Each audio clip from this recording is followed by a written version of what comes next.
Those of you that have watched my channel for some time by now will know that I often talk about scams and fraud and how you can avoid those scams and fraud, particularly with respect to your banking. Now, some people in the comments often say, how is it that people still fall for these scams? Well, people do. So I'm going to keep telling you about how they operate and how they trick you very convincingly into transferring your money away.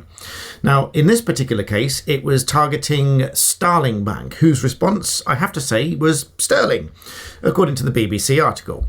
This chap was conned out of almost £8,000, and the way that they did it was that they rang him up and they told him that there was some fraud going on and that he needed to look into his app and to decline some payments that was going through the app. And he describes the experience as though one by one he was being told the exact amount to the penny that was going to pop up on the phone on this app, and that he had to reject those because they were fraudulent transactions. So, of course, he was starting to trust this person on the phone who was very convincing and knew enough about it to really sound like they really came from Starling Bank, which, of course, they didn't. Now, Starling Bank's official response to all this is that there are fraud warnings and guidance throughout the app, including the message that the bank will never ask customers for the one-time payment code.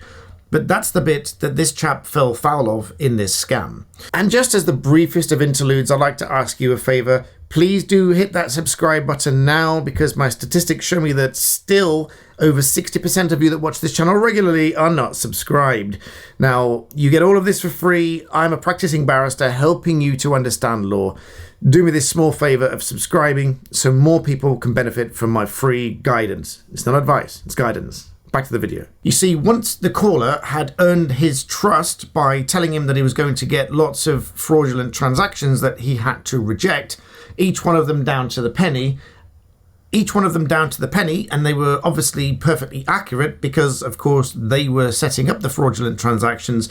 He then developed enough trust to believe this caller when they said they need to assist him in closing the account because it had been compromised, and moving the money into a new account, for which they needed a one-time passcode.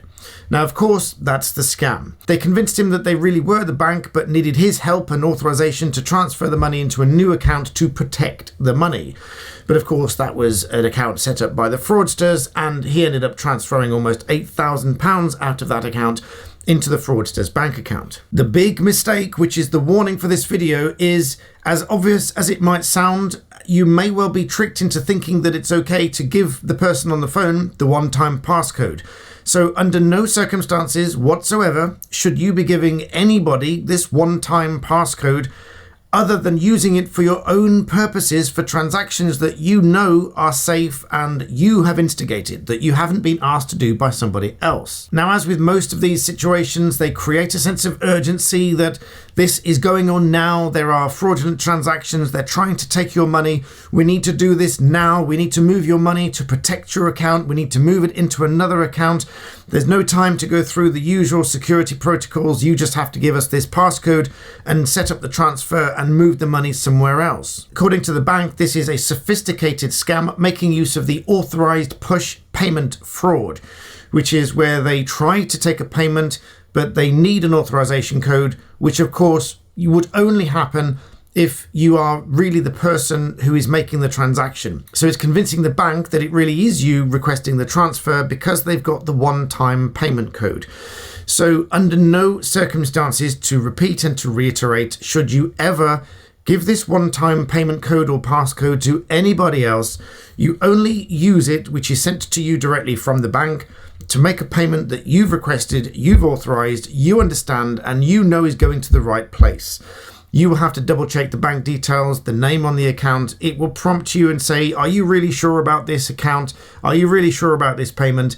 And don't share this payment code with anybody else. But of course, with a sense of urgency and with a sense of losing the money and the fear of losing the money, that's what this chap did.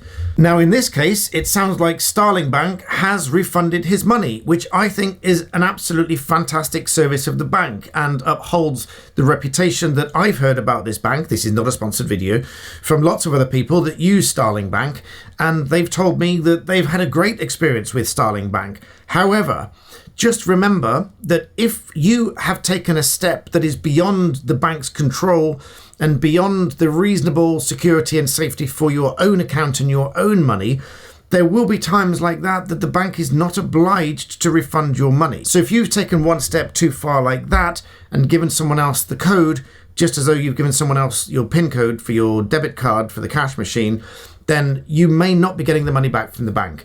So please, again, I reiterate, don't give these codes out to anybody, because sensible and intelligent people do get fooled and end up sending their money out to fraudsters like this poor chap here. So share this with somebody, please, that you think might be victim to this, might fall prey to this urgency of losing their money, and make sure that everybody knows about this warning. So in the meantime, please do smash that like button and subscribe, and I'll see you next time.